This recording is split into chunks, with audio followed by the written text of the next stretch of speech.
Okay, good afternoon and good evening, everyone. Buenas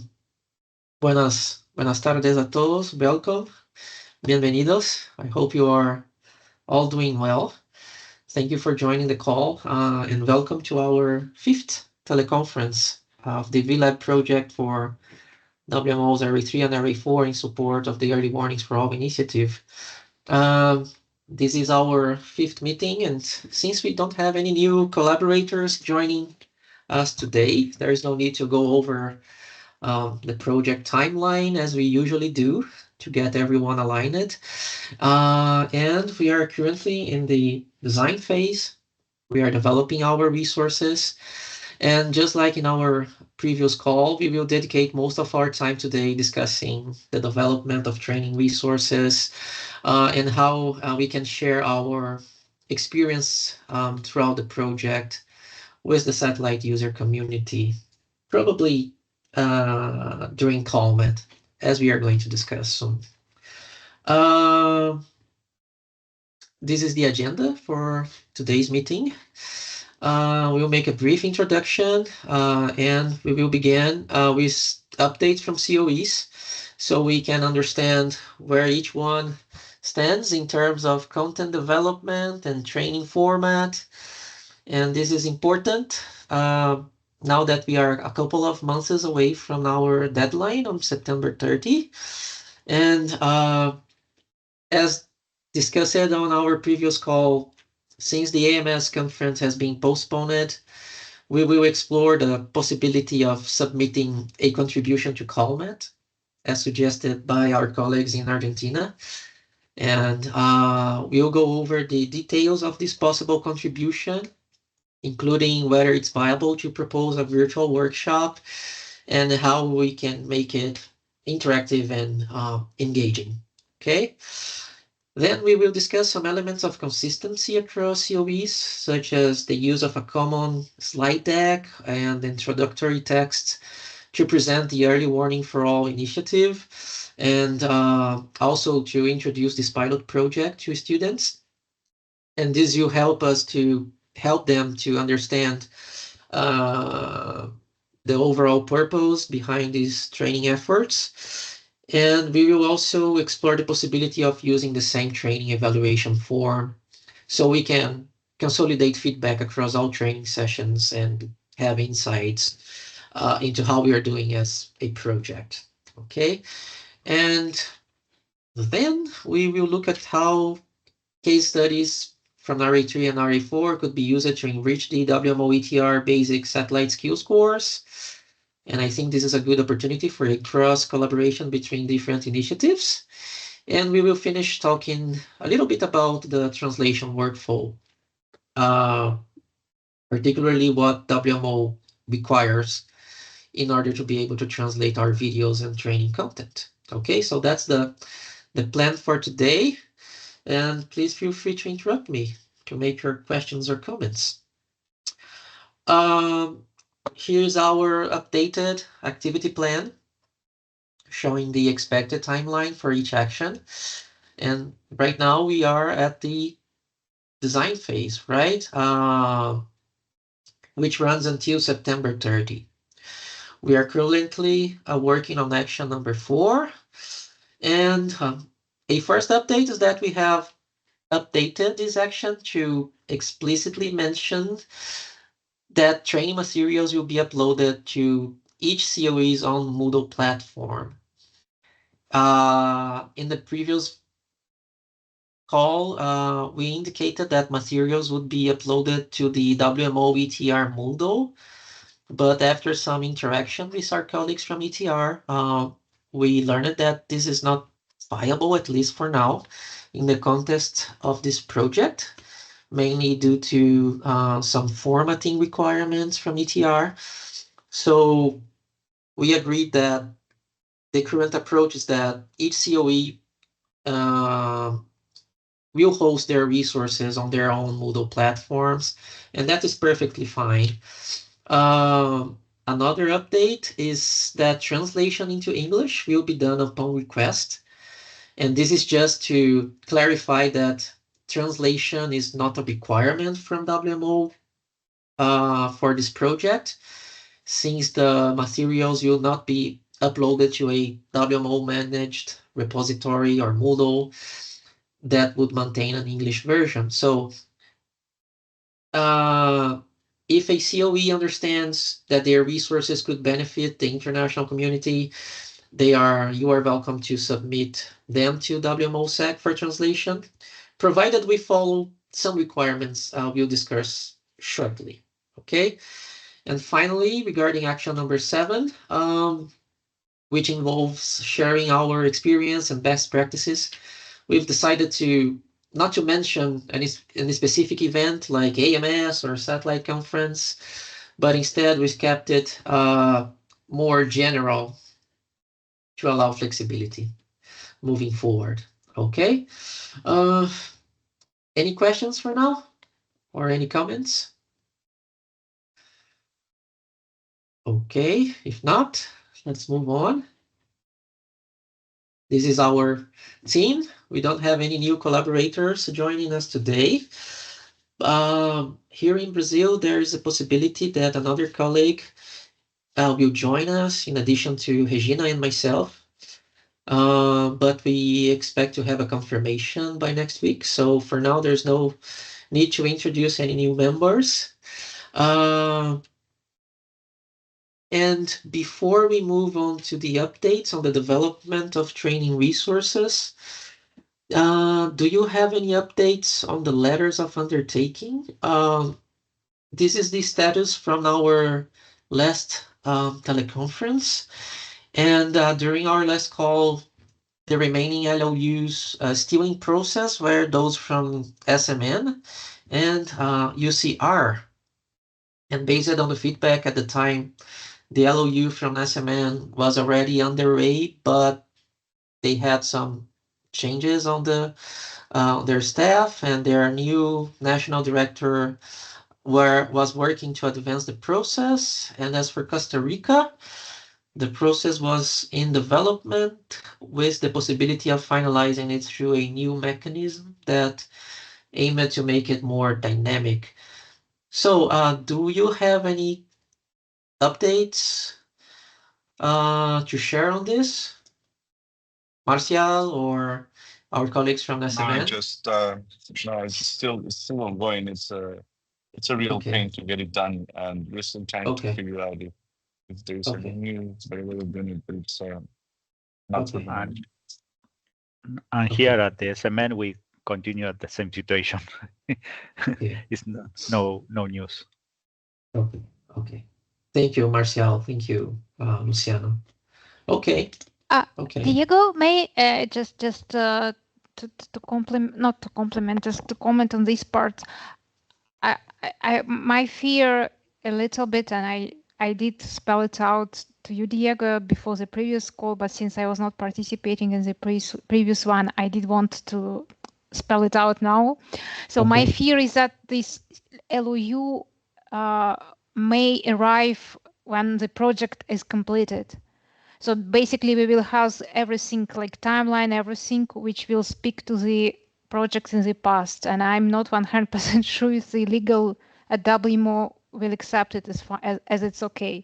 Because I mean that, okay, normally in a normal way, as we did like with other partners, Barbados and University in Argentina, where we make it an advanced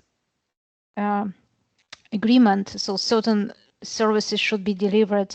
But if this LOU arrives at the time when kind of beginning of next year or very, very end of this year, I had some concerns that this can be accepted or not. So I cannot say for sure. If you submit something beginning of the next year, very, very end of this year, I will still try to submit it further. But just to make it clear that I cannot give kind of very certain guarantees that this would be okay. I mean, it's up to you if it's if it's really mandatory for you to have this. I mean, I guess you shouldn't work just for nothing, right? So you should get certain financial support as was planned from WMO. But yeah, I just wanted to flag this up in terms of if you just work on that in a kind of relaxed way, please try to push it to the extent possible, so that you get it here. You can give it to us as early as possible, so that we can proceed properly. Okay. But on the other hand, it might be fine. So I mean, those before 9K treated quite flexible. So I would hope that it might still work, but just please try to make sure it's delivered as soon as possible. Okay. Okay, that's what I wanted to say. Okay, thank you, Zoya. Maybe if they're able to advance until the end of Q3, maybe the process is still viable, right? Until the end of September, maybe. Yeah, it could be still viable Yes. even at the very end of the year, but I just cannot Okay. make any guarantees at that point. So normally, of Okay. course, when we do that, it should be in advance. But yeah, probably we can reorganize the content so that well, the LOU will speak about the services that has been completed already. We will just need to probably adjust a little bit the content. No, I guess we will try to find a way. Yeah, but just wanted to flag this up. Okay. Any other comments from Argentina or Costa Rica regarding the LOUs? Let's keep trying and see when we will be able to advance with our processes and keep interacting about it. In Brazil, it's a lengthy process, and it would take more than a year. That is why we didn't even consider advancing with this possible funding. And I imagine the situation is similar in Argentina and Costa Rica. It could take a lot of time. So if our colleagues from SMN and UCR have any updates in the near future, please let us know. Okay. Any other comment or question about the LOUs? Okay, if not, let's move on and proceed to the updates from the COEs. The idea here is for each COE to provide a brief update on the development of their training resources in terms of content, formatting, and other relevant aspects of this development. So we can identify opportunities for improvement, collaboration.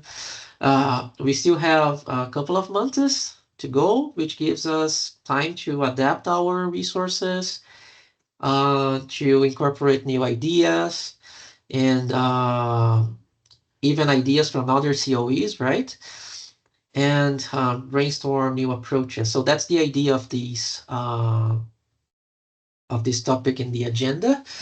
And from recent conversations, I know that some of you are already well advanced in the development process. So this is a nice opportunity to exchange experiences and our insights. Okay. Before asking for volunteers to present, I will start providing updates for Brazil. We already have a Moodle interface for this training. Of course, now it is open and visible only for the admins because we're still working on it. And we found out it's much easier to discuss our ideas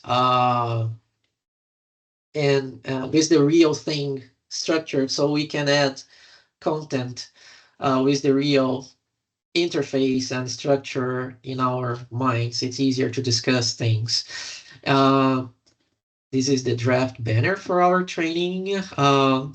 We are calling it VLab training in support to the Early Warning for All initiative, floods and squall lines, and we added some satellite imagery produced during a recent event here in Brazil, including SAR data from Sentinel. And this is the link for this interface.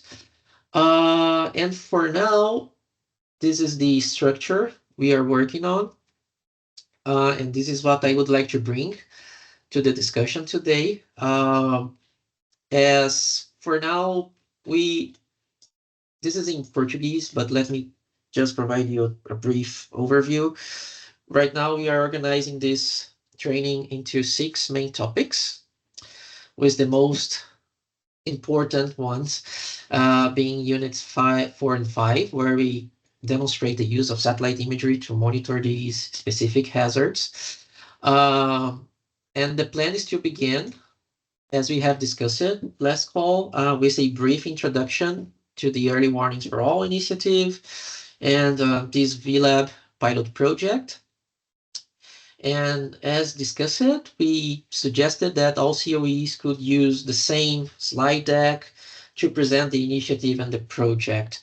And as we will discuss today, we've requested updated slides from WMO, and we will share them with you as soon as they are available. And then we move to Unit 2, which presents a theoretical overview of these hazards, floods and skull lines. And the idea is to provide students with fundamental concepts related to these hazards. We believe it's interesting to provide this foundation before diving into the remote sensing aspect and the satellite products. But this session is meant to be short, around 15 minutes. But of course, we are trying to always add links to external resources for those who want to explore further, right? The idea is to keep it between, less than 2 hours as we agreed. And but talking with our colleagues here, they think it's very important to provide this theoretical overview right at the beginning. In Unit 3, we address remote sensing fundamentals, covering the basics of GEO and LEO satellites, like their orbits, their role in monitoring extreme events, global satellite constellation, a general overview of key instruments like ABI, GLM, and VIRS. We already have a lot of content related to this topic available in our Moodle. So the idea is to offer, again, a short overview and direct students to additional resources from our COE for more details if they want. And then we move into the units 4 and 5, which are the core of the training. And here we explore, as we presented during our previous calls, satellite products for monitoring these hazards, and including GEO and LEO data. And as we advance, we are refining the material, and we'll need to filter and prioritize content because there are so many useful products. And if we include everything, the course will become too long. So we're trying to find a good balance between what to cover in depth and what to reference externally. But we are advancing well. And to wrap up the course, we have a unit on data access and visualization, focused on hands-on stuff. And finally, at the end, we include a course evaluation section. And our plan is to use a Google form with a set of evaluation questions. And as we will discuss later, perhaps all COEs could use the same set of questions, which would allow us to consolidate feedback across the project. So that's the structure we are currently working on. And the plan is to probably have one video per unit and a quiz in the end of each unit for self-evaluation. And based on our recent meetings here, we think the total time to finish this virtual module would be something around 2 hours, right? Which is in line with the minimum requirements for this project, which is 1 hour. So probably 10 minutes for introducing the initiative, 15 minutes for the theoretical overview, 15 minutes for the remote sensing fundamentals, 50 minutes for the case studies, and 30 minutes for access. But that is just an estimate and can change as we progress. Okay, so that's it for Brazil. Do you have any comments or suggestions. We would like to hear your opinion as we still have time to adapt it. Or maybe we can leave this discussion to the end after everyone present their development. Any questions before our second presentation?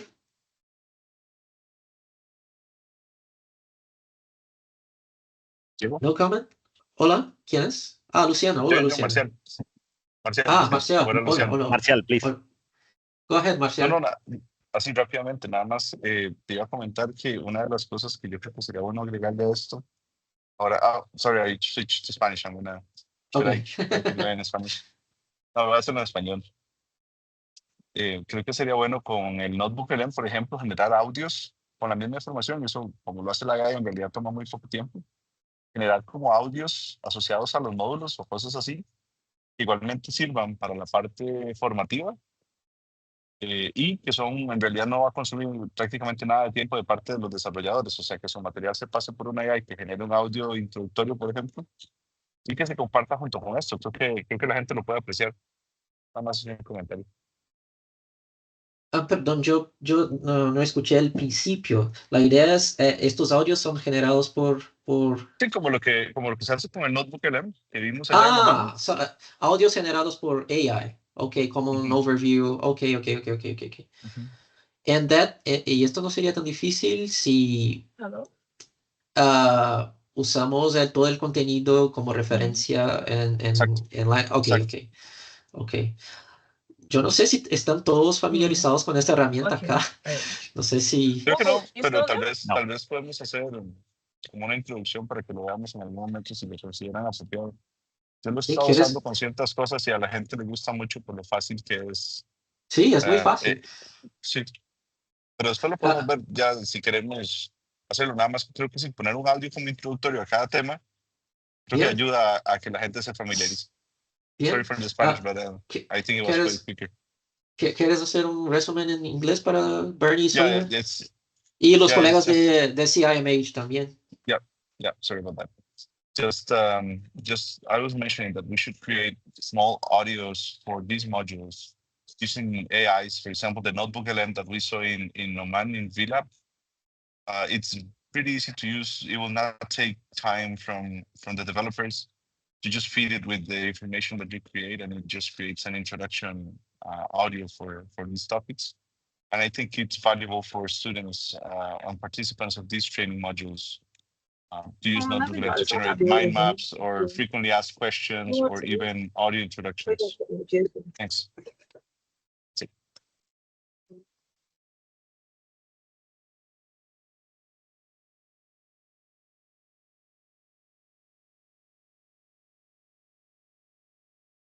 Is it how is it? It is called Notebook LM? Marcial? Yeah, that's it. Okay. Okay.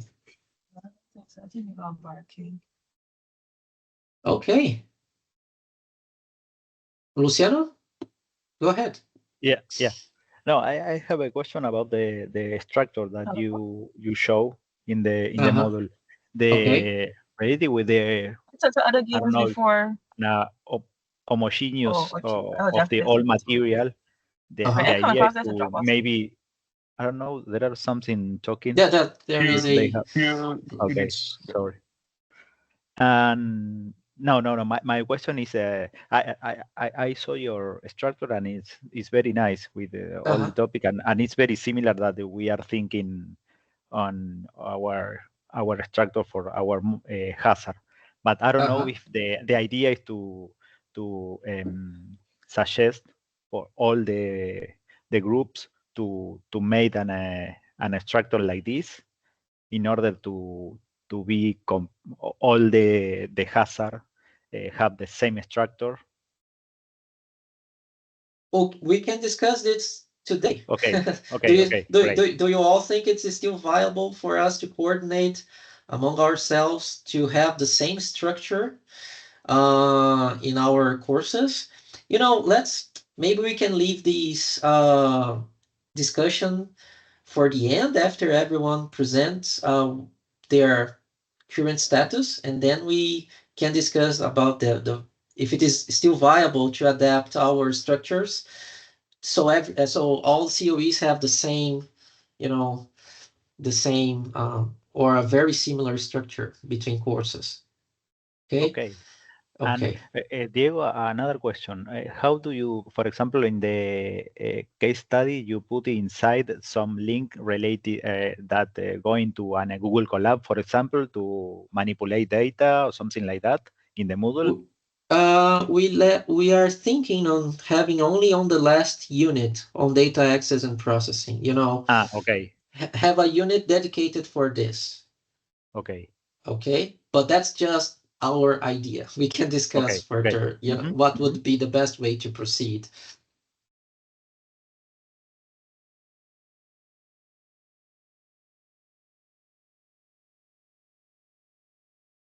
Okay, I'm just taking some notes here.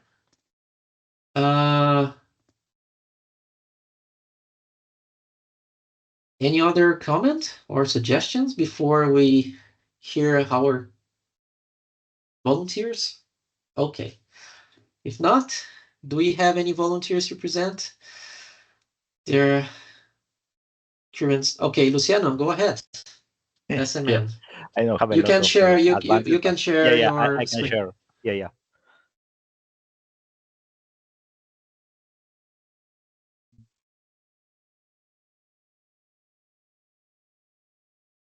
Can you see my screen? Yes. Okay. I'm seeing. Okay. Yes, I'm seeing a notebook. A notebook. Yeah.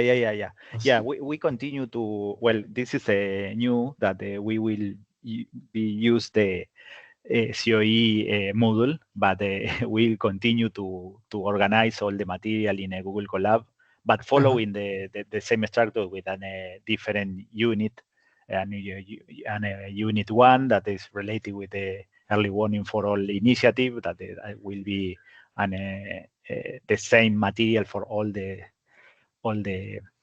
hazard, and then we put an objective and the how the student will be acquired during these courses. Also, we put an introduction section related with in this case with our hazard is the fog, and all related with the fog and how is the fog. The idea is to mention some, not in deep, but how the fog the different mechanisms that the fog is formed and something like that. Then we continue with the monitoring the fog using satellite information. Here we will put all the more theoretical with with different kind of satellite, and the text that is right now is just to put it's not the real content. We put all the section.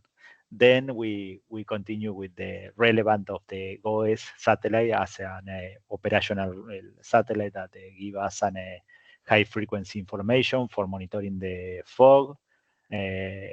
We are thinking if this part, the spectral response of the fog, will be here, or maybe and after to start to talk about the GOES or the monitoring or satellite monitoring, because this is more theoretical. And then we'll have a section with a review or different kind of satellite product for the fog monitoring using individual bands, brightness temperature difference, RGB composite, some product that related with a cloud classification, and other products.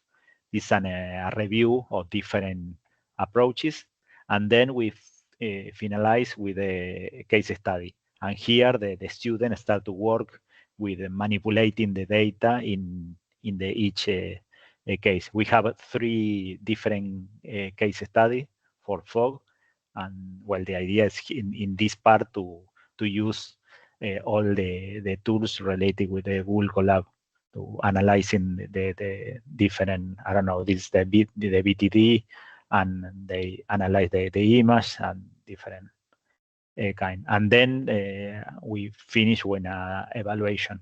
And also they have a last section with all the material for if they want to learn more. We put some COMET modules and other interest research and some publications related with this time. This is the structure that we think, because this I ask you about the structure. It's similar that you show you. Yes, it's similar. Yeah, it's very similar, because they have a fair part with an introduction of the hazard, then more theoretical content related with the satellite and the spectral response, and then continue with analyzing the case studies. And okay, I'm taking some notes here. The idea about to the do structure the same with the ash, with the other hazard that we have, that is the ash. It's exactly the same structure. Okay. I'm just taking some notes here so we can discuss later common approaches, and if we can have some kind of common structure among CoEs. It is very similar. I like it. Okay. Fog.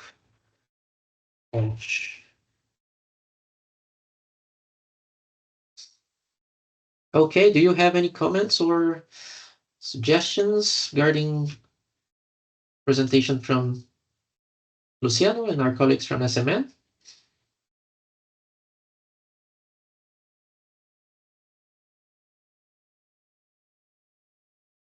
Okay.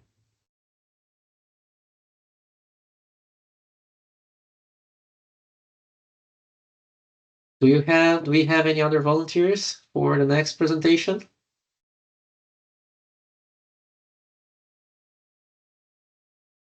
Paola, go ahead. Okay, Maite and I can present. Yes. As you suggest us, we would like to show a little bit what we have been doing during the past 2 weeks. Can we share the presentation? Yes, let me stop sharing. You can now share. Go ahead.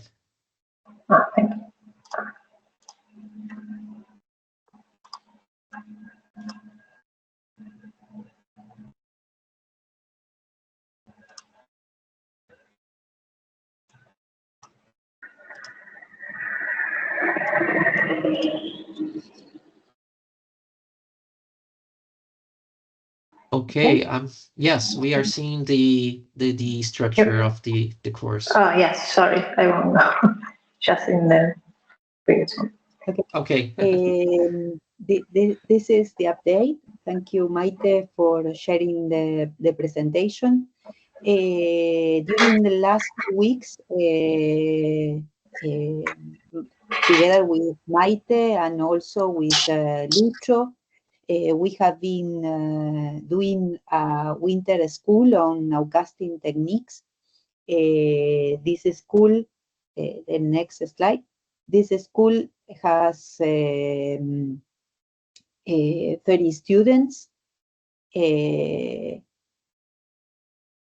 students in the room, and has the possibility of international participation from different parts of the world. Principally, we have students from Region 3, but also we have 2 participants from Region 4. Also 3 participants from Region 1 from Africa. And also the possibility of trainers for different parts of the world, principally founded by the students were founded by WMO, different offices at WMO, and also the trainers were supported by Prevenir project. And also Daniel was present in the activity. The course has a homepage where you can see extra information about the course. But the topics that we have been discussing principally were fundamental of remote sensing, and we go through satellite, radar, and lightning data. But most of the effort was concentrated, I would say, principally on radar data on this part, because we have classes on QPE and principally on comparison between S-band radars and C-band radars that are the networks that are coming in our regions. So this was the first week, and the second week we concentrate principally on nowcasting techniques itself, and we talk about the extrapolation, and also we have the opportunity to discuss like a situation trying to draw warnings polygons. Next slide.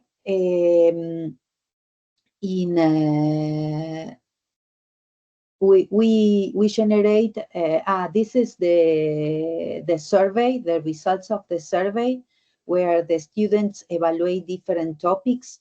The first question was which of these topics did you find most interesting? You can see the diversity of the students. In magenta is most preferred, and then the green is preferred. And it's a clear, at least for these students, it's clear that there is an interest on nowcasting techniques and on radar information. All the topics shows a preference, but it's clear that in general, most of the preference were in radar information. Also, it was interesting. The second question was, considering your previous experience, which of the topics covered were difficult to follow? It's clear for all the students and for us too that data simulation was the most selected topic. That we in general we have one class for each topic. You can see we have the course was during 10 days, and we have close to 10 topics. So we have it's impossible to learn data simulation in one day, but it's interesting that in spite of some students has a preference on this topic, it was really difficult to follow. And also, I think it's very interesting, the last question, that is which topic or what topic would you like to explore in the future, and also radar got the highest rank, and also nowcasting techniques, and also lightning data. I think we have 29 students interested on nowcasting, no, that came from that topic. So it's clear that the interested on nowcasting was in the room. It was not a climate course, but it's interesting to see, in spite of this diversity, the difference between the population of the students. We have more questions, but I think these are the most interesting, and I think it will be useful in the future to consider these kind of questions for our survey. The next slide, I think, is idea. We prepare a Google Classroom, and all the lectures right now are available in this way. We have a lecture and also a hands-on separate. where the students has the possibility, and we will, the classroom is open for the students, and our idea is to move all this material to a Moodle platform in ETR. Next one. I think, okay, that was the last one. Now Maite will continue. Thank you.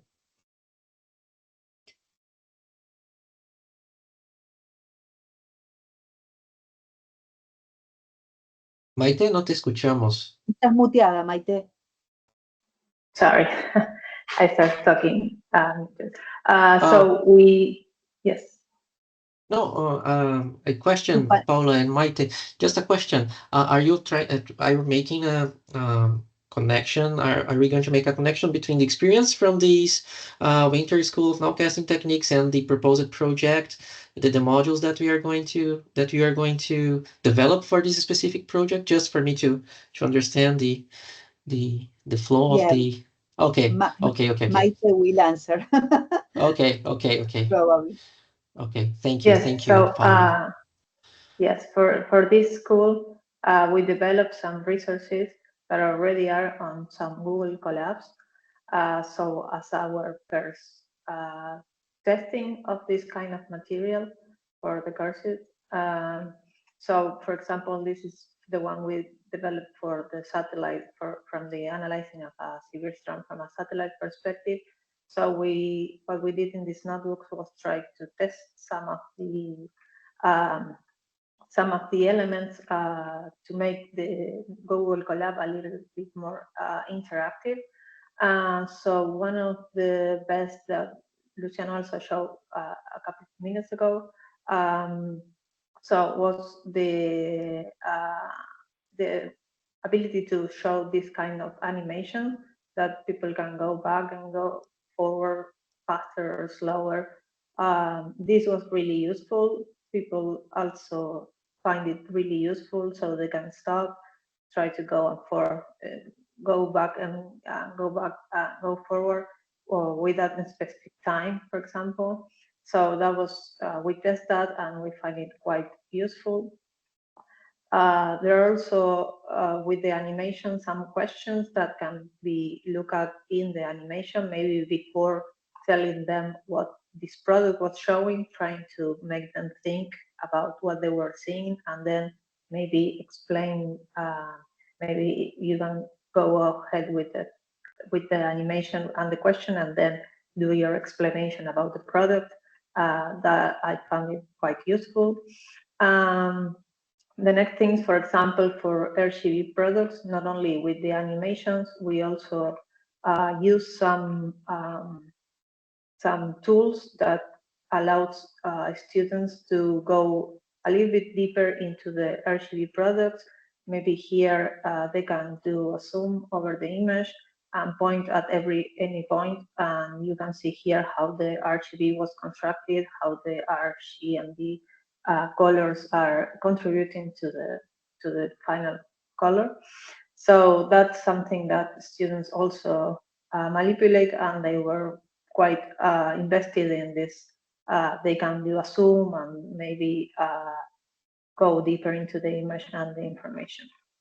So that was, for example, we did that with the convection RGB only also. So they have this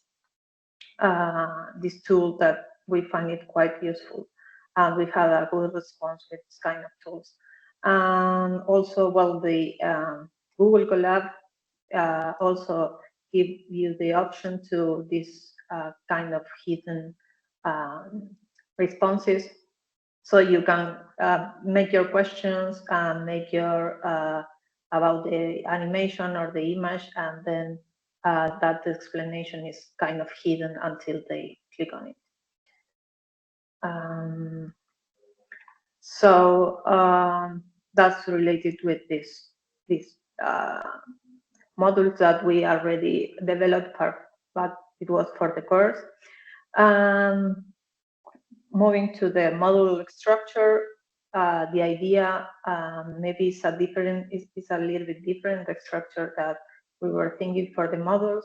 we're thinking, as all of you already mentioned, an introduction with the initiative, the hazard description. We will have to go through some of supercell and MCS structures so people can understand what the satellite image is showing for these two structures. The description of the case study.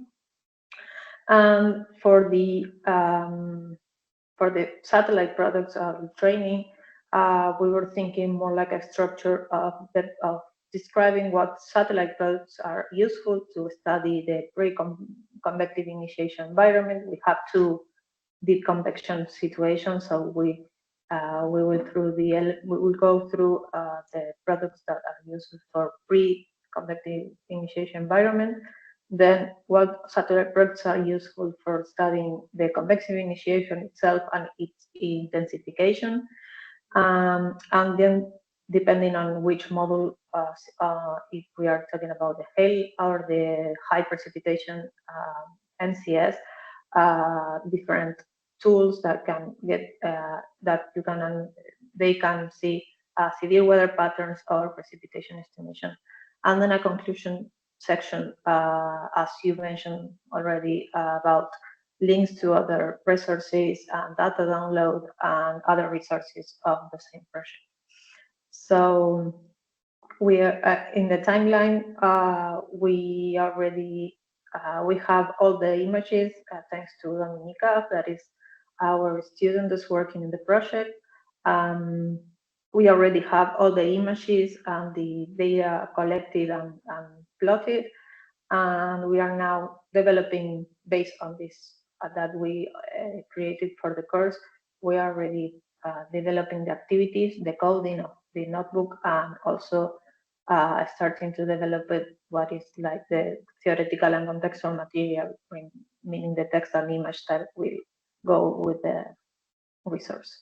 Well, we're thinking about leaving September as our testing month for the project. Excellent, thank you, Paola and Maite. How much time do you anticipate that students would take to take the full course? So the activity during the course was about an hour 15, just to evaluate 3 products. So we have to be very careful with that because it can get really long. So that's one of the things that we were testing during the course also, because it can get really long. That's why we started, like as you said, with your products also in Brazil, that we have to go like narrower our material because you can get as wide as you want. But this took like more than an hour to go through. But it was like it was not as it was synchronous class, so it can be misleading the time also because I was talking in the middle. Yeah, and also I would like to add that during the hands-on we didn't explain any theoretical material. The material was in a previous class.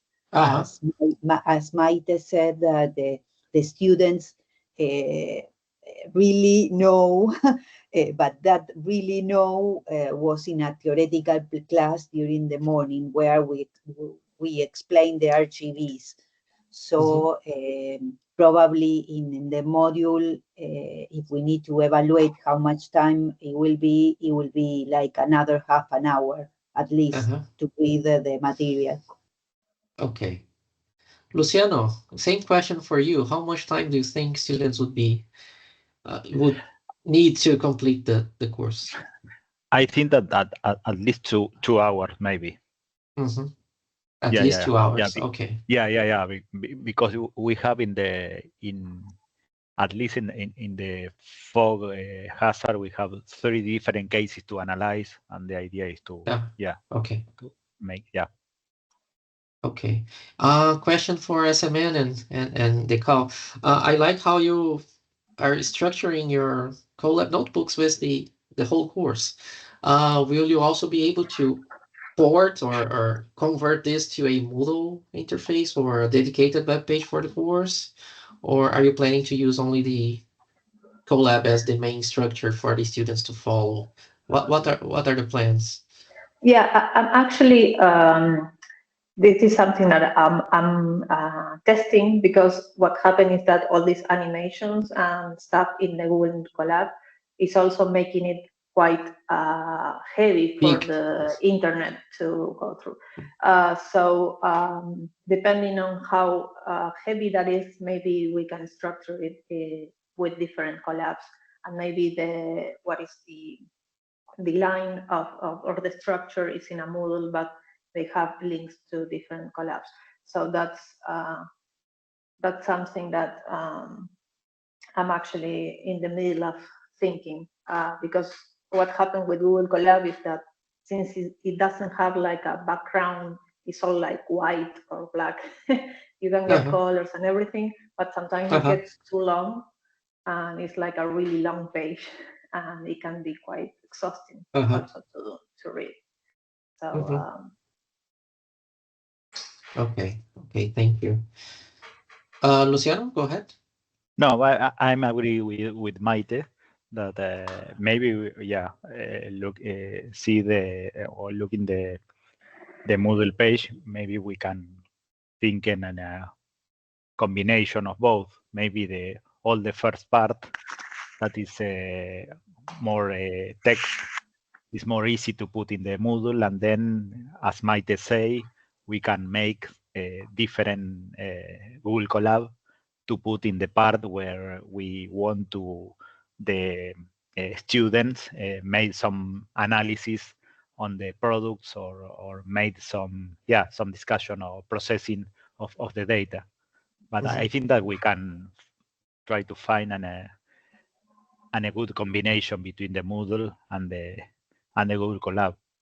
But as Maite mentioned, the Google Colab is so powerful for this kind of analysis, and all the result that Paola shows related with the courses that we had the last 2 weeks was the proof of that.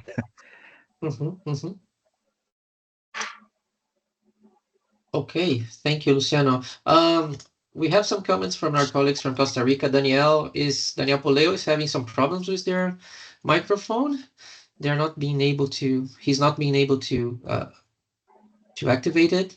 But he said, Costa Rica, we are doing a module for forecasting, monitoring, and identification of impacts of tropical cyclones using satellite images and numerical modeling.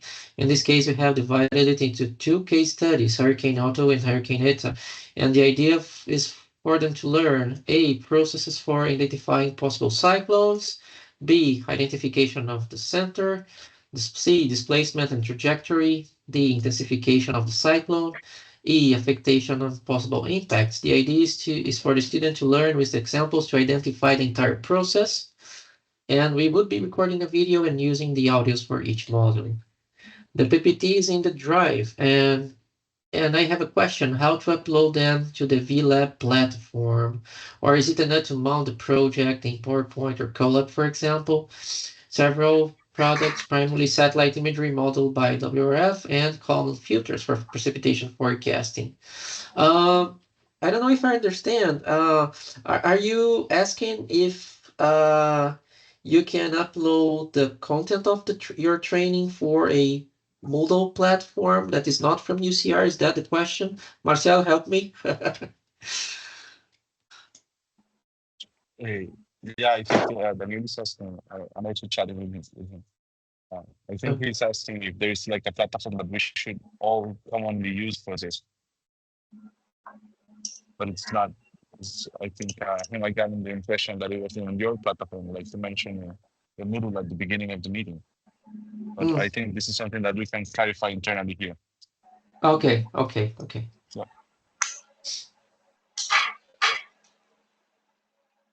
Meanwhile, can our colleagues from CIMH, would you like to give your updates now? Kathy or Wayne or Hugh?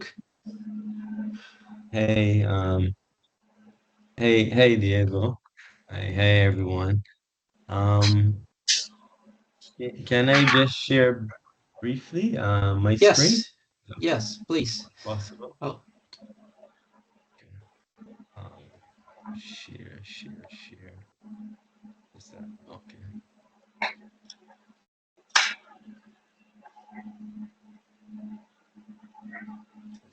This is it. Can you see my screen? yes, it's not maximized yet, but we can see your slides. Let's see if I can. Diego, 1 second. I really have to run, unfortunately. I'm traveling in the morning and I have to get something done. So I'll Okay, leave you okay, in Cassian. a good hands of Wayne and you. Thank you, guys. Okay, thank you, Cassian. Have a great day, everyone. Thank you. All right. Can you see it now, my screen?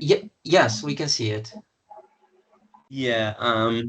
Well, as you know, this heat waves is a very uh, almost a pretty novel situation. So there's a lot of research being done. I think recently there was a document came out with the defining of heat waves. So it's been a very interesting topic to explore, trying to find the best way to tackle it. This was a brief outline in terms of the course and how want to go about looking at the course in terms of defining heat waves and then identifying them. Also looking at identifying some components of a CUES, which is a heat wave early warning system. Also talking about impact-based forecasting, how people can use that information, to translate that information, some tools and data to use in terms of also analyzing the heat risks, the creating and the disseminating of those impact-based forecasts for the heat waves, and then also looking at evaluating the accuracy and effectiveness of the heat wave forecasts and warnings. As I said, this is a pretty new area in terms of producing forecasts. So it is an area where you need to evaluate it to see the accuracy and the effectiveness of it. So it's just looking at identifying heat waves and some triggers that we can look for um, in terms of identifying heat waves. I'm not going to bore you with the slides, but one of the things I would have been looking at, I've been running some analysis for couple case studies in the region, and some of the things that were already coming out. Just a minute.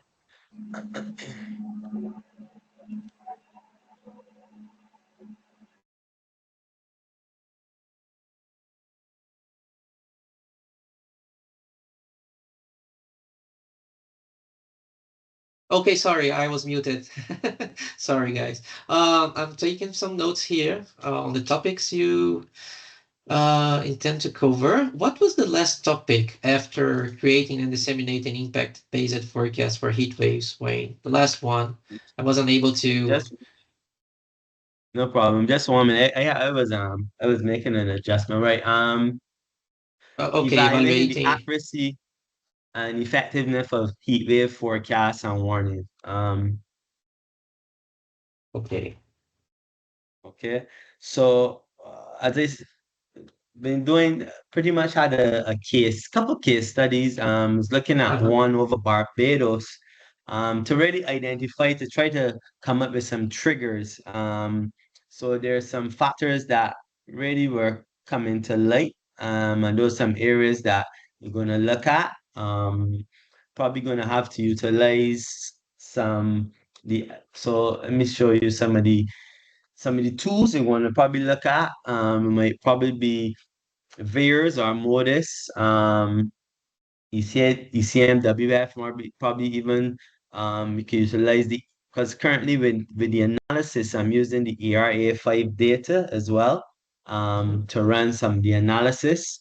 But coming out of the heat wave events, what I would have noticed is temperature anomalies throughout the column, Also, some interesting information regarding the heights of the columns. Even the winds were kind of interesting as well. You would expect during heat waves, they probably have reduced wind speeds, but interesting enough, they also had some increased wind speeds. The wind speeds anomalies were above normal. But as I said, this is an area, it's a very interesting area. Of course, it's pretty new. So, but there's some good information coming out, and we're hoping to translate that information into a course that can be beneficial to obviously the Met services so they can help them in identifying the heat waves. But currently, there are some triggers that are being identified. Of course, SSTs is a factor because there's also what we call the marine heat waves. So when you see those above normal SSTs as well, that's another factor that, of course, we cannot ignore. Also, SAL is another area that can also impact heat waves. So we still running analysis on it, but in terms of as you would have seen the outline, that's the outline we looking at taking. But of course, there's some more work to be done to fine tune what we're doing. Okay, great. Thank you, Wayne. Okay, now that we have heard all the COEs, and this is a summary of our plans, let's have a discussion, a quick discussion now on the question would be, do you think it is viable for all the COEs to follow the same structure considering this, the main topics that each COE presented, or do you think it is that it is better for us if all COEs follow our own structure? Let me open the floor for this discussion now. Bernie, do you have any comments or about it? Do you think, or the other colleagues, do you think it would be viable for us to follow the same structure among COEs, or can we just proceed as we have planned? I would think you can proceed as planned. I'm not sure it makes a whole lot of difference. So,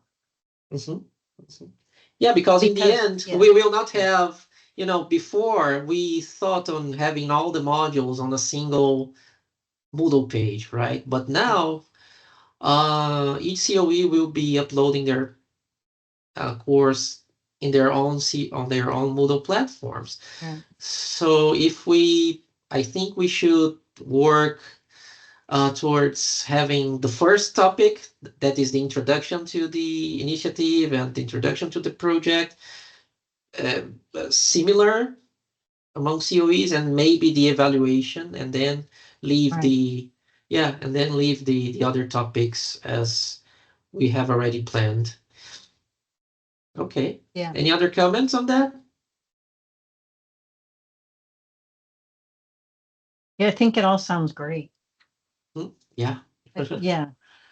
A mix of background, some theory, in cases, hands-on, a lot of the components we look for. So it sounds great. Okay. Okay, thank you. If we don't have any other comments, I would like to move on to our next topic because it is an important topic. This one here. That is how to present our experience to the community. Okay. During our last call, we discussed alternative approaches to share our experiences and best practices with the community. And the original plan was to present it during AMS. However, given the circumstances discussed in our last meeting, the AMS conference has been postponed. The satellite conference was never a reality. So we discussed some new ideas in our last call. And one of the suggestions was to present the project during CALMet conference, during the CALMet conference in November. And I think this is a great suggestion. This year, CALMet 16 is going to be a hybrid event with the in-person component hosted in Florence, Italy, and it also has a virtual component. And in June, our colleagues from the organizing committee shared the second announcement, an invitation to submit contributions with a document describing this year conference theme, the core topics, and types of contributions. So that's what I would like to discuss with you today. During the first 3 days, CALMet will provide an environment for participants to share experiences, expectations, and innovative ideas for the application of new technologies and strategies in meteorology and hydrology education and training, which is in line with our pilot project. And the theme of the conference this year is future-proofing meteorological training, bridging collaboration, experience, and innovation, highlighting the importance of collaboration in our community and fostering the exchange of experience, best practices, and lessons learned across institutions and countries. Okay. The core topics this year will be collaboration on day 1, experience on day 2, and innovation on day 3. And in the context of our project, I think we are aligned more with the topic for day 1, which is collaboration. And the idea is that participants share their experiences and stories illustrating successful collaborations in delivering training and educational activities tailored to local or regional audiences. Also,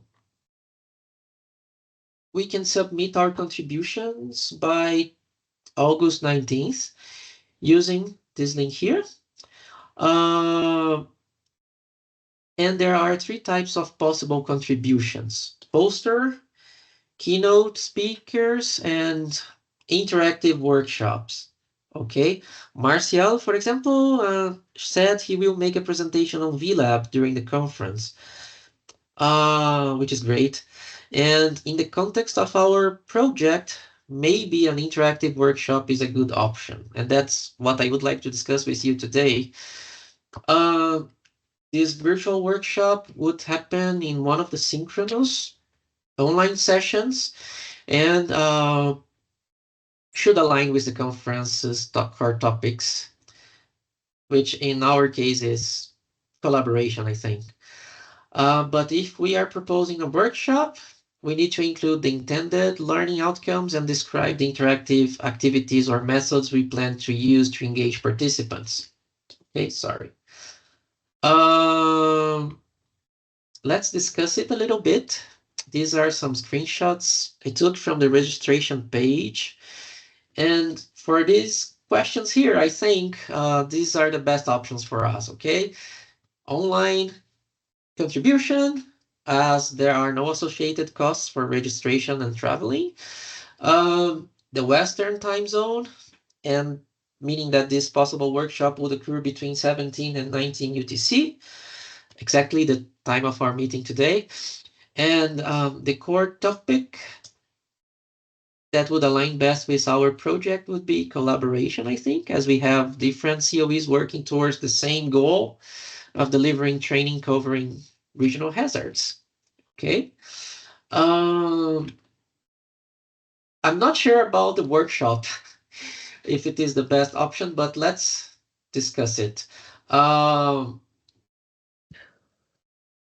As for the title of the contribution, maybe we can use the same title of the previous submission to AMS, that is International WMO CGMS VLab Early Warnings for All Initiative, sharing experiences and best practices among regional training centers of excellence. And we can probably use the same abstract for the session describing the initiative and the objective of the session.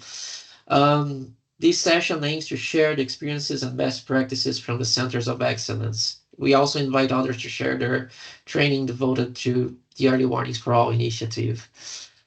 And as for the intended goals and outcomes of the session, this is just a draft with some ideas for us to discuss today. including share experiences, showcase best practices, foster regional collaboration, and promote early warning for all training engagement. As for the authors, everyone involved in this pilot project, and we need to provide names, organizations, emails, and countries separated by semicolon.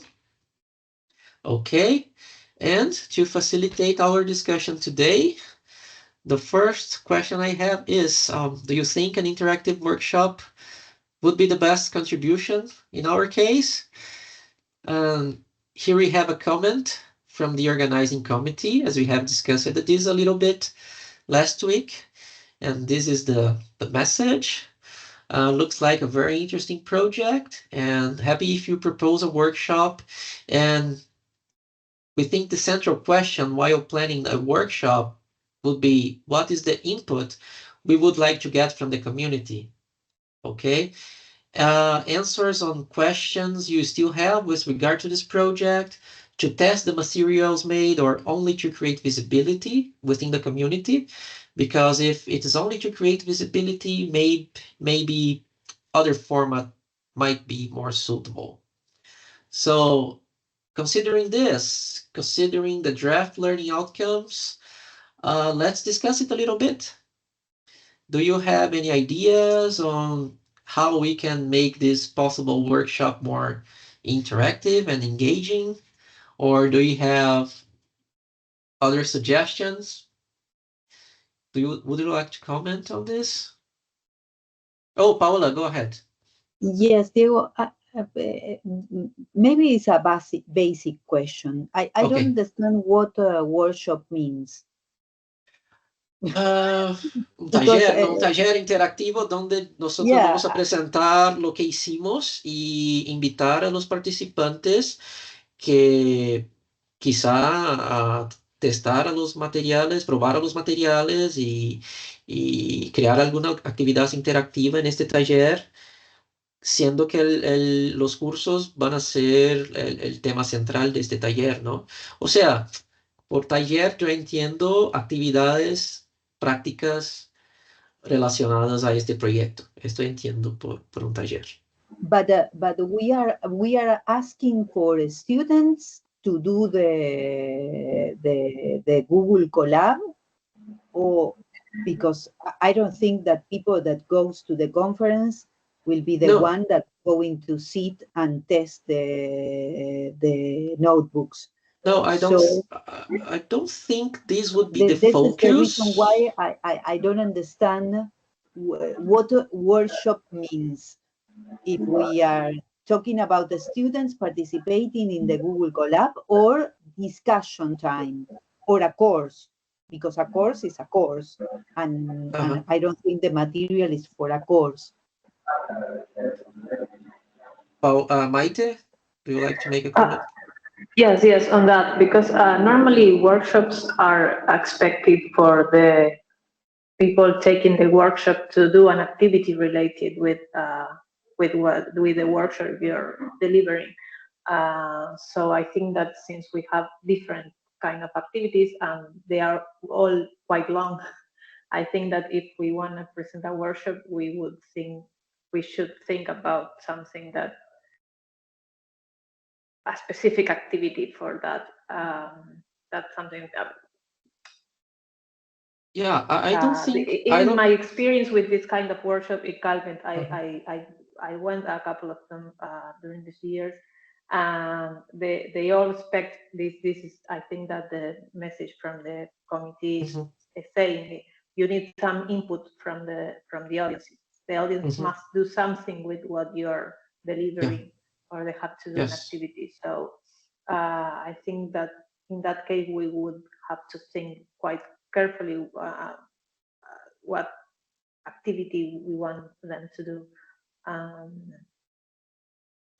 I think that's why they say that if we want visibility for the project, maybe we can have more like a talk, that a more communal talk. Maybe each COE can present their project, but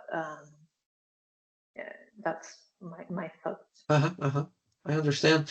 I don't think going through all the resources would be the focus here, but rather talking about the experience itself of having different centers of excellence, developing resources for with the same objective, focusing on the same initiative, etc., etc., etc.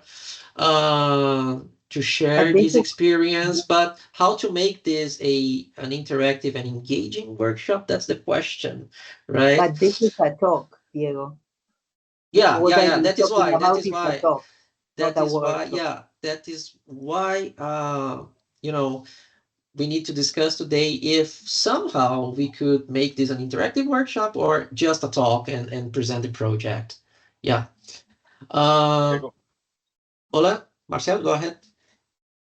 No, I just wanted to say that I agree with them in the sense that maybe because we're still working on the material and others talk, it would be better to present, visualize what we're doing, communicating to others, and then likely next year we could present more of a workshop with the material completed activities. Okay. So for this year, maybe it's best to give a keynote presentation, and then next year when we have everything ready, maybe to propose another activity, right? Okay. Bernie? I have one other suggestion. You could give outlines of what everyone's doing in, say, like the first half hour. And I mean, a thought just occurred, is everyone using RGBs?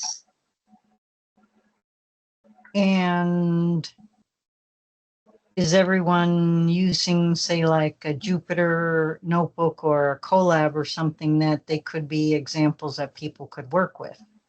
Mm-hmm.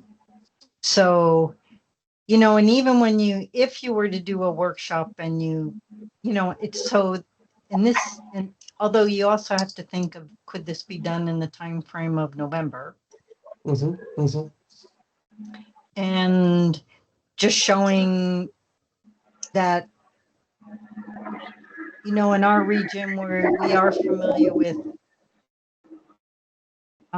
this is both from, I mean, you know, when you presented the themes,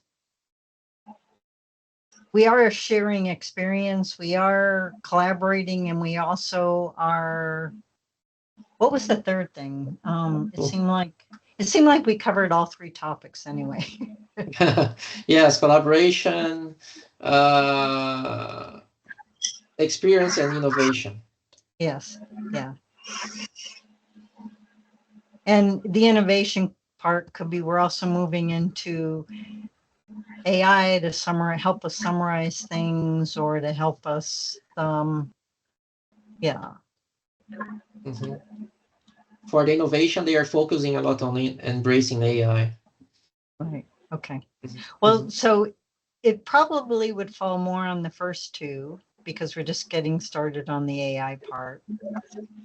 So they could put it in either the collaboration or the experience. Mm-hmm. And you're right, collaboration fits probably the most. Although because we have experience and we have been collaborating, that's great. Mm-hmm. So one of the things might be that, yes, and you know, and I remember they were using the Colab notebook, or the Colab, whatever you call them, Google Colab. Or is that something that could be in Jupyter notebooks by this time? Mm-hmm. And I missed your comment on the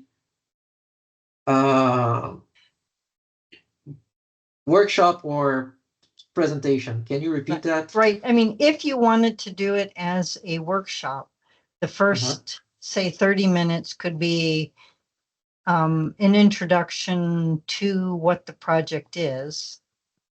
Mm-hmm. So each center would get an overview of, how this came about, and then each center would get to look at the different topics. And then that shows that there are regional differences. And then one of the things in terms of, because we're under VLab, one of the focuses is satellite, although we do realize it integrates with other information. And if everybody to have it as a common experience in terms of what we're working on, if everyone was doing something like RGBs or something simple like that, present examples like that people could readily do. Is that possible? And that's I'm trying to think, because usually workshops are something like along the lines of 2 hours. Yeah. Is that true? Yeah. Yes, from 17 to 19 UTC for the Western component. Yeah. Right. So we would have 2 hours for that session. Right. You can also ask if they have breakout rooms, so that if someone wanted to, for a workshop. Yes, they have this possibility. They say, hey, are there any technical requirements or limitations you would need to discuss with us? For example, do you need breakout rooms? Yes, breakout rooms for an online workshop? Or are you planning to use or demonstrate software that requires a specific setup? Right, and so that would be the part where, if you're going to use something like Jupyter Notebooks and demonstrate how we're approaching that. And, it's one way also to get feedback. Is this really as easy for other people as we think it is for our group? Mm-hmm. So that's that could be another option. Mm-hmm. And then from your experience, even with our VLab, is that enough time to do something like that? Probably not. Yeah. Or 2 hours would not be enough for a hands-on thing. I don't know. What do you think, Marcel? Do you think that would be possible? Because I remember you suggesting to use notebooks during this workshop last week. But maybe 2 hours is not enough. Maybe it's not enough. I mean, it's doable, but I think time is a little bit tight for that. Yeah. Yeah, and we also need to present the initiative, the procedures, etc., and then we would have these breakout rooms. So we would have, I don't know, like an hour for that. Yeah. So so that's probably answering that. Yes, you should go with just a presentation. Yeah. What's the distinction between a presentation and a keynote? Is there a time? Yeah. I don't know. I can ask the organizing committee. Romina is not here today. Maybe she could ask that. But to be honest, I don't know. Yeah, maybe she knows. Ready. I can ask Helene. I'm talking with Helene about these questions. Okay. Okay. Oh, well, it sounds like a keynote, workshop, or poster. So maybe it's either a presentation keynote or a poster. Yeah. So it's probably keynote, and then just ask her what is the time allocated for a keynote. Okay. That sounds good. Another thing that I was thinking about is maybe we can, each project, I was thinking about put a poster maybe for each of the, maybe, because I think Luciano also we have undergraduate students that maybe they can take advantage of that kind of situation, and maybe they can put the poster on and maybe give them the opportunity to have this experience since they are participating in this project. So that could be an idea, that each COE has their poster with the specific model, but maybe have a keynote for the whole project.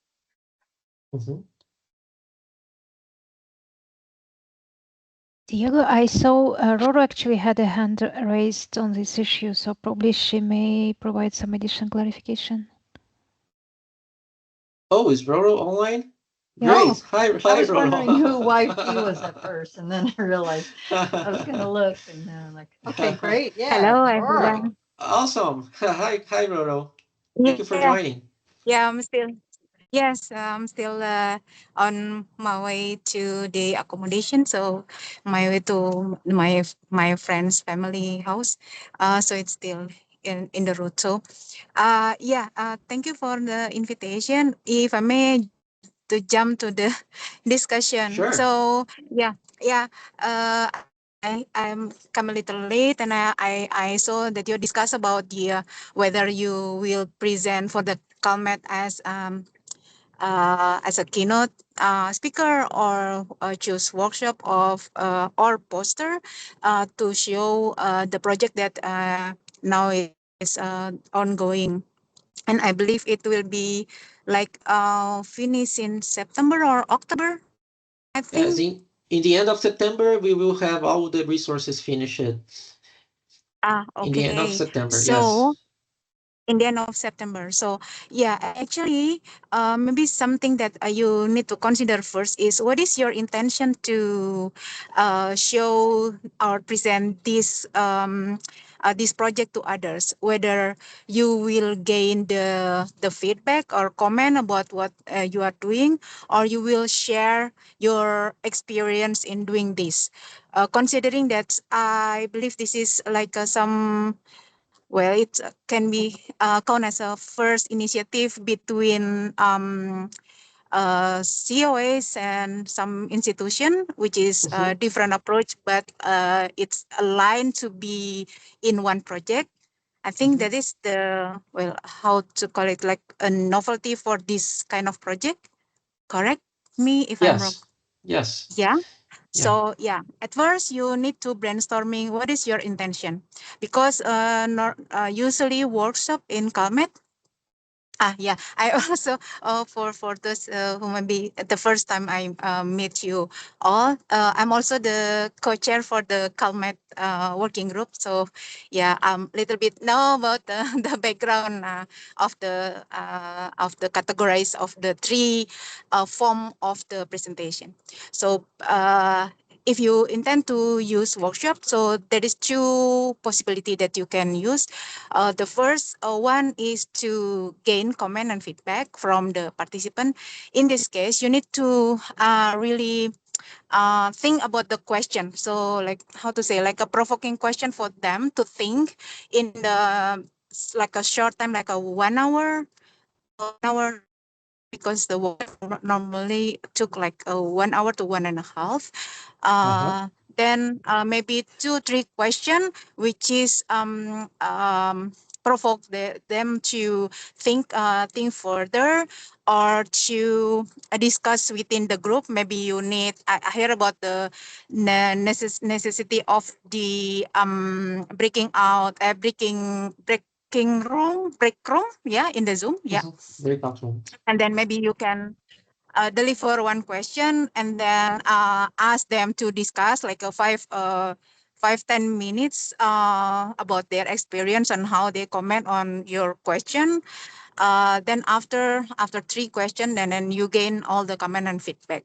So in this case, something that I like thinking right now, just spontaneously thinking, that maybe you can try first starting from what is actually your challenge in this project, and how you think others, the participant of your workshop, can help maybe from their further experience that they are implement this kind of project. Maybe they did the similar project in their region or their institution.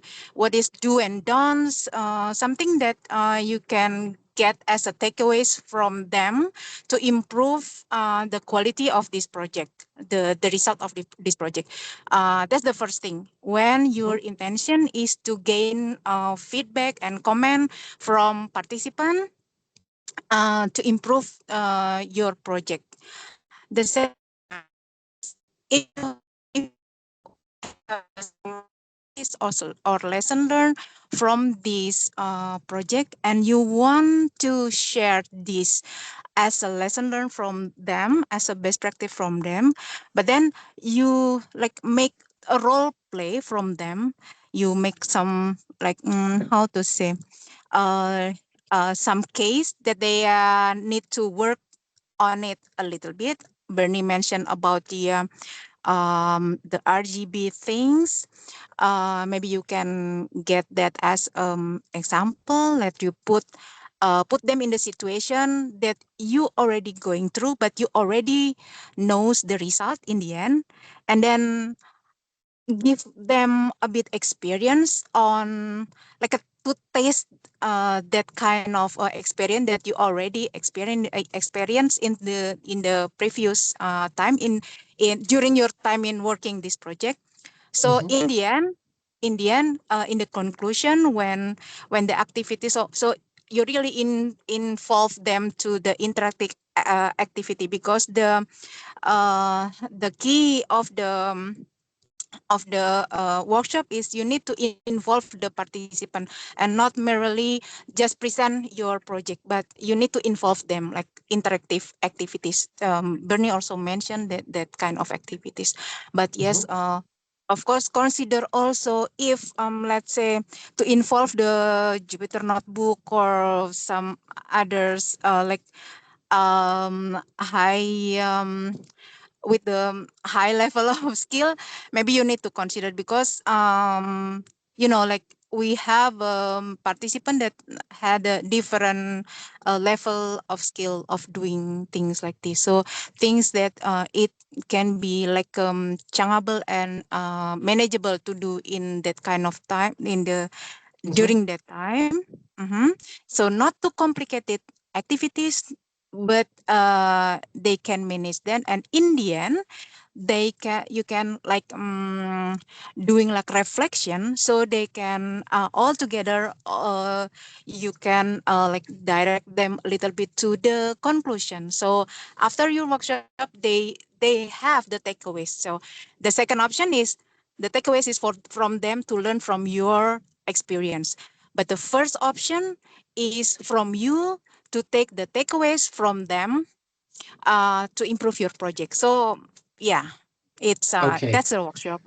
But for the presentation, it's actually something that inspirational speaker. So it's more to share in like an innovation or something very brand new that can be. But you can always like propose, and we will see how the combination of the submission of the abstract, and we can see whether we can put you in the keynote presentation, or if you just want to share like your experience, the very simple form is using posters. So like for me, I'm planning to put my satellite course project as a poster only, because actually I just want to update the participant about the progress of the project. It's just for an example for you to consider which one among the three that really fit your needs. But first of all, what is your intention? What is your purpose? So that's the question. Yeah. Roto, how much time each keynote speaker would have to present their projects or to make their presentations? How much time each? Yeah, so I'm not with the details, but I couldn't remember 2 or 3 hours for the whole. So it's for one workshop and one presentation. So yeah. I think I need to check because I'm now only with my mobile. Well, so yeah. Yeah, Diego, that's 2 to 3 hours for a workshop and a keynote. Oh, okay. Okay. Thank you, Bernie. Couldn't remember well. Or at least that's what I heard you. That's what I heard you say. Okay, thank you, Bernie. Okay. Are there any problems if we submit posters but we are not able to join the conference in person? Because that's the situation for most of us. Yeah, you can just submit the poster, because actually a poster can be well, we plan to have online posters. Then we also provide the corner for, or the booth for the poster in the venue. So yeah, there will be the two options. So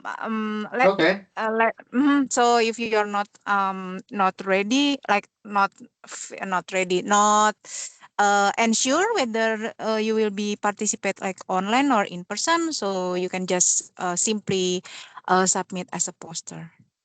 So maybe after, maybe after seeing all the abstract submission, then we are in organizing committee. We'll sit together and see in maybe if we would like to recommend maybe for some. There is also a possibility that we can offer like maybe one poster to be in for a keynote speaker or the workshop. So yeah. Okay, thank you, Roro. A lot of good suggestions. Thankfully, we are recording the session, so I can take a look after. I can take a look and think No on problem. new ideas. We have 20 more minutes, and I would like to take this opportunity that we are here for you to present the how these case studies could be used in the context of the satellite skills course. Yeah, thank you. Maybe I would not get through all the slides. Is maybe you can share also with the but the attendees of this meeting. So yeah, as I mentioned before that now WMO is each year working on the developing the basic basic satellite skill course. So basically, this course is for the junior forecasters. To them to know the very basic skill that they need to doing or perform their job as a forecaster, as a junior forecaster. So this is also refers to the satellite basic skills, satellite enabling skills that produce under the lead of Zoya and colleague in the satellite division, the space program. I mean, and then to have like more high quality resources. So we gain resources that existing from the Center of Excellence, also the satellite operators. Then we try to put as a part of our project. So there is then this is the how we develop the course. So we provide like a 4 unit as the preparation before the participant going through the basic enabling skill. So we have 4. You can see like a unit 1 to unit 4 to prepare them to be better learning in the unit 5 to unit 10, which is one unit they are related to one particular skill.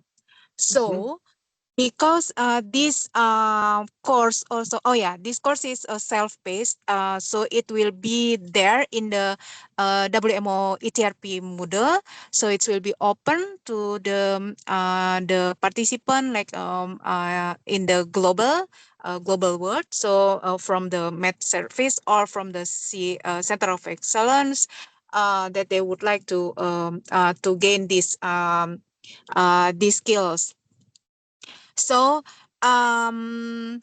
we now we populating the resources. Yeah, you can see in the Moodle thank you, Diego, for sharing the link. So each of the skill, they will have a case study as the exercise or the quiz. So to have the forecaster, the trainer, the trainee give a better understanding about what's going on actually in each and every region. So we try to collect the good case study and relate each of case study to the relevant satellite enabling skill. So in this case, each unit will have their own case study. And so far, we already gained a case study from region 1, and region 6 from UMETSAT, then region 2 and region 5 from BOM. But we don't have so far from region 3 and region 4. So in this case, I really hope that, and I heard from Diego, I know from Diego that you developed the case study, which is, I think that it will be very good to have this kind of case study also involved in our project, basic satellite project. So what we need is the case study and also the information, how it relate to which skills in 6 of the new enabling skill. So and even though we ask for the review to be submit to us the result on 31 of August, but I think we can still wait until 30 of September, which is you are finish your case study. So that's basically our need. And thank you for your willingness to contribute. It's really I can imagine that if one trainee from your region and after learn some theoretical part about the satellite enabling skill for each unit from 4 to 10, and then they will go to each unit and have the relevant case study. So it will help them to put the theoretical part into the daily context, because they already seen how the theoretical things be implemented in case study. So that is the very first intention to really invite Center of Excellence, satellite operators, and RTC, and also all the training institution to involve in this project. Great, thank you, Rora. Question: in the end of September, when all the 5 COEs have their presentations done and all the recordings and their Moodle pages ready, etc., this connection between these case studies and each satellite skills, can this be facilitated by ETR, or somehow can your team help us to make these connections between the materials that we have developed and these separate satellite skills for the basic satellite skills course? Can these be facilitated by ETR somehow, or I see you have a spreadsheet, right, where yes where each skill is Yes. connected to a particular case study. Should this be done by ourselves, or can we help? Can ETR help us to do it, or how has this been done between ETR and UMETSAT, for example, or the other providers, case providers, the other organizations that provided case studies? How was the um, Yeah. process? Yeah. So far, I asked Faisal to provide to recommend some case study from region 1 and region 6 for Africa and also Europe. And then as also Fesa linked each case study to which to the relevant skill. So basically the recommendation is from the provider. I also do the same with Bodo, but for Bodo because we are also, I have a team from BMKG. So basically one forecaster from BMKG that involved in our team provide some recommendation, and then Bodo verified the link. So and then we discuss whether it's a correct it's a fit enabling skill to the related the case study, or maybe we need it should be like to other. And then maybe we can also think that one case study could also relate to more than one enabling skill. Yeah. It could be. So yeah, we also can use that also to other, let's say one can be used to learn about the surface, like a surface identification, and the same case study can also use to learn about the cloud, which is the unit number 6. So basically that's it. That's the way to. And then not only something that not only the case study that produced by this project, Diego and our colleague, but if you think that you have resources from your organization that fit into this and then represent what happened actually in your region, feel free to recommend that as part of the review and comment and feedback, because we are willing to have and hear from you, and especially especially for the one that in English version. So far we are still focused on the English version. Maybe the next time, maybe in the future, we will thinking about other language. So yeah. Okay, thank you, Roro. So I understand. Visa worked on the recommendation of case studies for RA1 and RA6, and Bodo and BMK worked on the recommendations of case studies from RA2 and RA5. Okay, I understand it. And okay, I will get in touch again with you once we have once our resources are ready, so we can coordinate this possible contribution from this project and our own organizations. Okay. Yeah. Thank you. Excellent. Thank you so much. Thank you very much for joining. Yeah, I need to go, so I need to. Is there anything that I need to answer, or?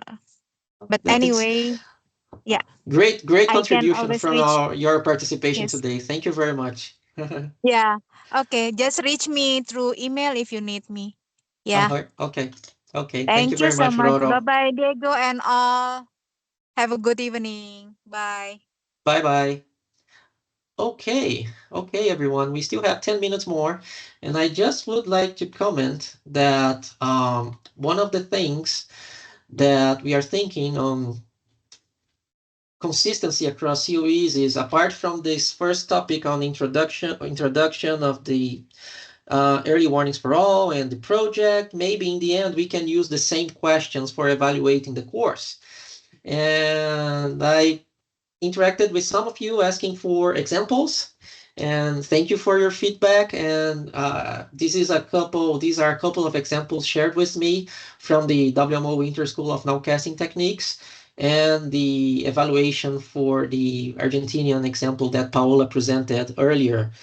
I will share this with the group so we have a nice set of questions, and maybe we can use part of these questions or some of these questions and create a standard evaluation form for us to use in the project. Okay. Also, still talking about consistency. During our last call, we suggested the same set of slides for introducing the Early Warnings for All initiative and this pilot project to provide at least some background information for future students. The last slide deck we have, the latest slide deck we have access right now is from a couple of years ago. So we requested updated slides from the WMO Muse office and public services branch, and as soon as we have a feedback, we will share with you. So we can add these to our Moodles and recordings. Okay. Regarding translation, as we said earlier, translation to English will be made upon request, as translation is not a requirement from WMO for this project. However, I think it's a nice addition if our COEs understands that our resources could benefit a broader community. So we are welcome to submit our resources to WMO for translation. However, we need to follow this procedure. For recordings, first, we need to upload our recordings to YouTube or another similar video platform. And YouTube, for example, it generates automatically a transcript, right? And we can download these transcripts generated automatically. And they, as you know, they are not perfect, but the idea here is the formatting, okay? Because these downloaded transcripts, they already have some time codes added by the platform itself. And this formatted transcript downloaded from YouTube, for example, is what we need to submit to WMO for further translation, so they can make the necessary corrections, etc. And then after the translation, we can upload the transcript back to our videos as subtitles. Okay, Zoya, do you have any other comments about it? I think that's the idea, correct?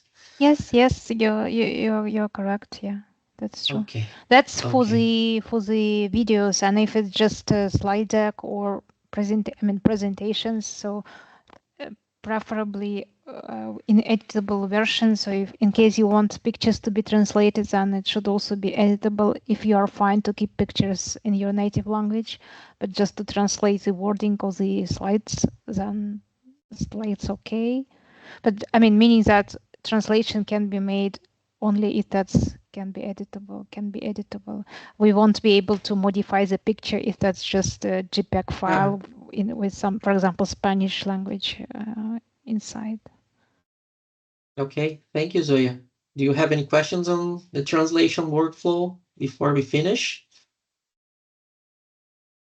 No, I think it's a good comment that Zoya brings to the table. Maybe we can create the figures without any word. Because in the description of the figure, we can mention the x-axis has something and the y-axis something. Yeah. It could, and they could work. Yeah, I guess we can be a bit more flexible. I mean, meaning that we will, when we complete the main part of the work and we are happy with the course in native languages, then we can allocate a bit more time to kind of to clean up these materials to be easily translated, and then you submit it to us and we will make those requests to translate it. So for Spanish, no problem at all. I mean, for Portuguese, I would need a little bit to explore, but I guess it's also, it should also be okay. So that's why I think, I mean, meaning that there is not that much tight deadline for you to submit it. So if you don't submit it by that deadline, we won't be able to translate. That's not the case. So this is still part of the project. So therefore, I think we can be a bit more flexible once the materials are in appropriate kind of format to be translated. You just send it to us, and we will work on, and we will submit it for translation here in house. Great, thank you, Zoya, for the clarification. Thank you, Paula, for your comment. Okay. Yes, go ahead. I know a lot of organizations have their own YouTube, and if not, and in addition, we can either upload them or link them to the VLab YouTube so that they can be more readily found. That's a good suggestion, WMO VLab.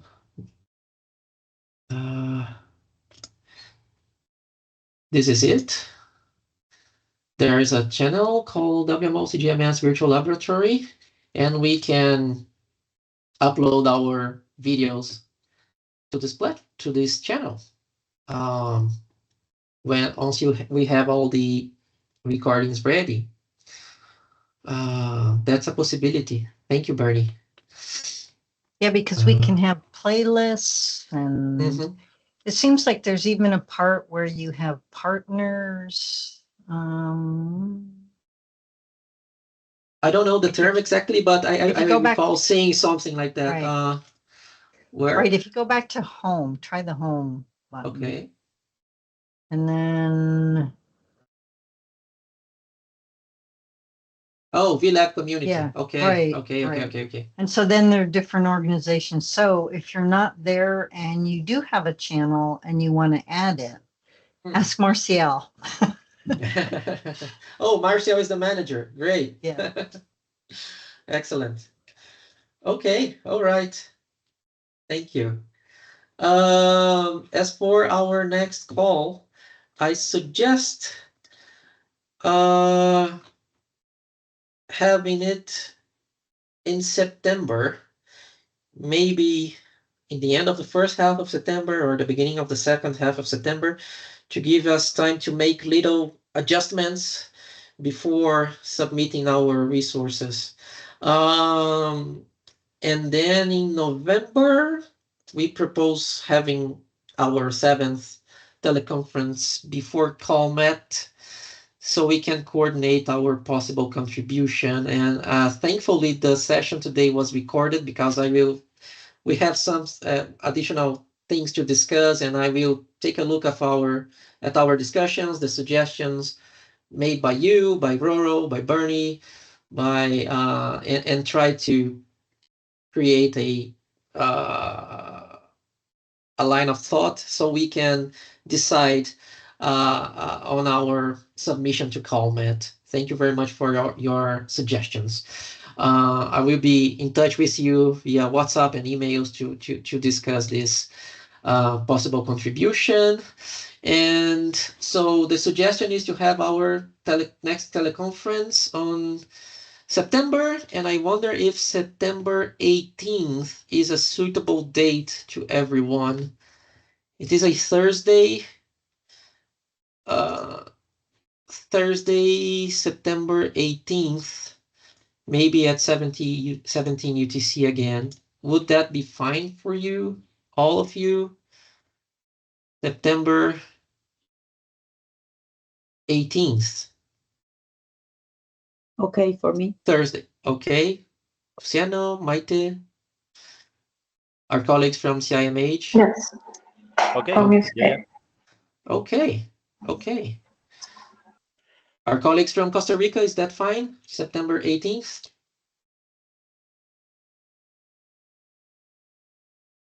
Okay.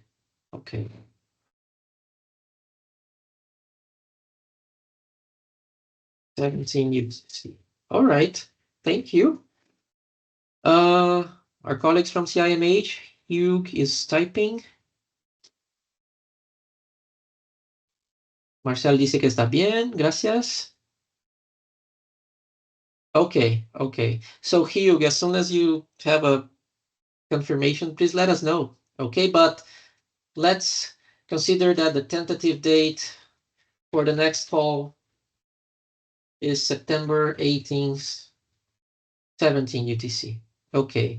And Luciano asked Marcel to add the SMN channel to the VLab channel as a partner organization. This chat is also going to be exported so we can take a look at all the unanswered requests soon.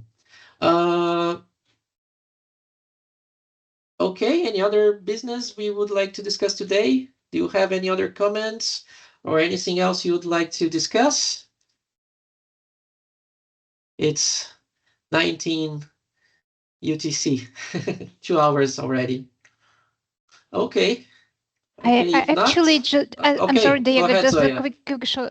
I did already set up a call for the date proposed and time proposed. So in case someone cannot make it, you can just cancel it or make the response. Sorry, I'm not able to. Then we will try to find an alternative. But just for the time being, I've sent it as a save to say the date. I said save to date meeting for that time, 18th of September.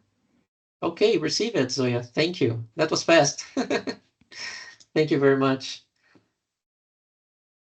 Any other thing to discuss today? Any other comment?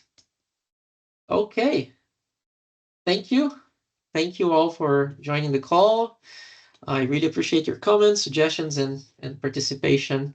And definitely, I will stay in touch via email and WhatsApp.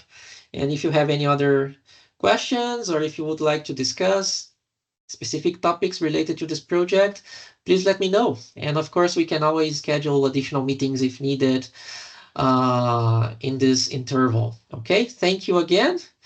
Let's keep up the great work and let's keep developing our training resources. Thank you very much, everyone. Take care. Yep. Thanks, Diego. Thank you, everyone. Bye-bye. Have a good rest of your day. Take care. Yeah. Bye-bye. Bye-bye.